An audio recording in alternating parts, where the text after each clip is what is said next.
Salut, nouveau décor. Ne vous est-il jamais arrivé quelque chose de bizarre? Ce genre de truc que tu n'expliques pas mais qui pourtant se trouve juste en dessous tes yeux. On en a fait des émissions, on en a fait des séries et ça fascine toujours autant ce genre de truc. Ça va faire le buzz, ça va faire le buzz. Néanmoins, je pense vous avoir trouvé des phénomènes dont vous n'avez sûrement jamais entendu parler. Sauf si vous regardez la vidéo pour la seconde fois. Auquel cas, merci. Oubliez tout ce que vous connaissez des phénomènes étranges. C'est parti.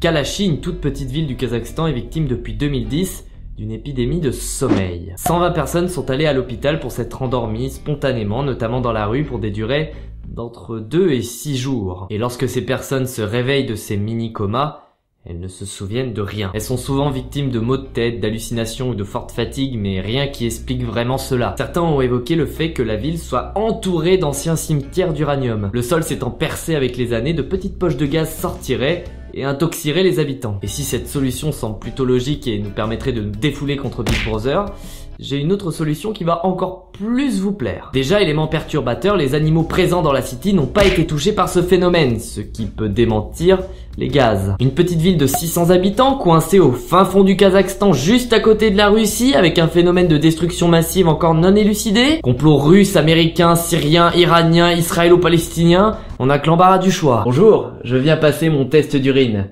Oh, ne vous en faites pas, j'ai déjà rempli mon bocal. Dieu, ou qu'importe qui nous a créés, nous a donné un merveilleux cadeau, les sens. Les sens, c'est ce sans quoi la vie serait carrément fade et sans importance. Alors imaginez que 2 de nos sens ne fassent plus qu'un. Et on a un mot pour ça, la synesthésie. Ça fait 2 mots ça. Ta gueule. Et c'est le cas de Melissa McCracken, ce qui lui permet de peindre la musique qu'elle entend. La synesthésie associe 2 sens ensemble et aujourd'hui on en compte près de 152 formes différentes. Et celle de Melissa permet d'associer des couleurs à beaucoup de choses qu'elle entend ou qu'elle voit. Par exemple, une lettre de l'alphabet pourrait correspondre à une couleur bien précise, et voici ce qu'elle verrait. C'est quelque chose qui est assez mal établi pour le moment, puisque tout se passe dans le ressenti. Tout le monde peut se déclarer synesthésiste sur une simple impression. Il est vrai que je jongle tout en me masturbant, mais bon, ça c'est à cause de ma synesthésie. Ça n'a rien à voir, c'est juste le talent. Non, je suis malade, ok ? Il est vrai aussi que je joue de la guitare avec ma bite. Et voici quelques exemples de ce que peint Melissa. Joy in Repetition de Prince, Imagine de John Lennon, Since I've Been Loving You de Led Zeppelin. Elle en a fait beaucoup d'autres et si ça vous intrigue, le lien est dans la description. L'un des mystères les plus intrigants reste et restera, je l'espère, celui des jumeaux. Est-ce qu'on doit les considérer comme une même entité ou 2 entités distinctes? Maintenant, regardez ces 2 femmes et imaginez quelques secondes qu'elles puissent être jumelles. Mais non, je plaisante. Pas besoin de l'imaginer puisqu'elles le sont réellement jumelles. Comment me dites-vous? Eh bien c'est assez simple. Ces 2 femmes sont en fait de fausses jumelles. Donc nées en même temps mais fécondées dans 2 ovules différentes par 2 spermatozoïdes différents. La génétique a fait le reste. Le fait est que Lucie la rousse est la seule blanche dans une famille de métis et que même sa sœur jumelle est métisse. Mais dans quelle position ils ont fait ça? C'est un cas de figure assez rare puisqu'on estime les chances à 1 sur 1 million. Les 2 sœurs ont néanmoins du mal à se faire comprendre et se baladent souvent avec leur extrait de naissance dans leur poche. Et dans tous les cas... Dans ta gueule le racisme! Ah ça y est, j'ai trouvé. On veut pas savoir. Mais... Chut. Trop de sexe dans cette émission.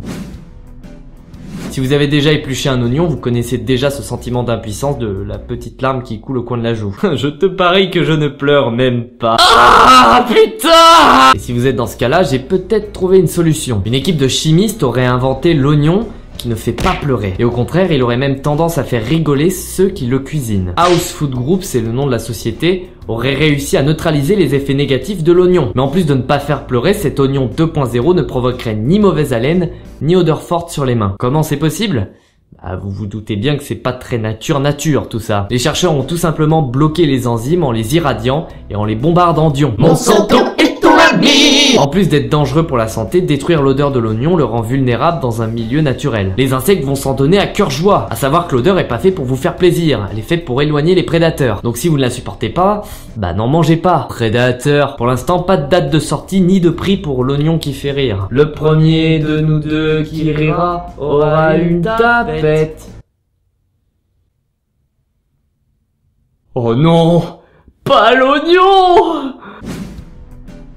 Je tiens à vous rappeler que tout ce que je vous dis depuis le début de cet épisode est vrai et que les sources sont en description. Il est dit que 7 personnes dans le monde nous ressemblent comme deux gouttes d'eau. 7 mois, 7 toi, 7 Bogdanov, 7 Mimi Mati, les 7 nains, on passe à autre chose, tout le monde a compris. 3 jeunes Irlandais ont tenté l'aventure de trouver leur sosie parfait en lançant un vaste appel sur les réseaux sociaux. Et là je vous pose la question, combien de chances y avait-il pour que ça marche? 1 sur 1 million? Elles ne sont pas jumelles, elles n'ont pas le même âge, elles n'ont pas de lien de parenté. Et pourtant c'est flippant. Et ce qui est encore plus troublant, c'est qu'en vérité elles habitent qu'à 1 heure l'une de l'autre, aux abords de Dublin. Papa rentre tard du boulot ou bien... Une ressemblance qui a pas été très difficile à trouver puisqu'en 2 semaines, il prenait déjà contact. Puissance des réseaux sociaux aux théories du complot pour faire le buzz. Ce choix est vôtre. Voilà, cet épisode est à présent terminé. J'ai voulu tenter 2-3 petites nouveautés. En tout cas, je ne sais pas si ça va rester comme ça. J'espère que ça vous a plu. Merci d'avoir suivi cet épisode. Vous pouvez me suivre sur Facebook et Twitter. Et dans tous les cas, les sources sont dans la description de la vidéo. J'en fais trop pour aujourd'hui. À bientôt. Ah oui. T'es qui? T'es moi? Ah mais c'est génial. Non, par contre, arrête de parler en même temps que moi. C'est gênant. Non, vraiment, c'est gênant. Salut.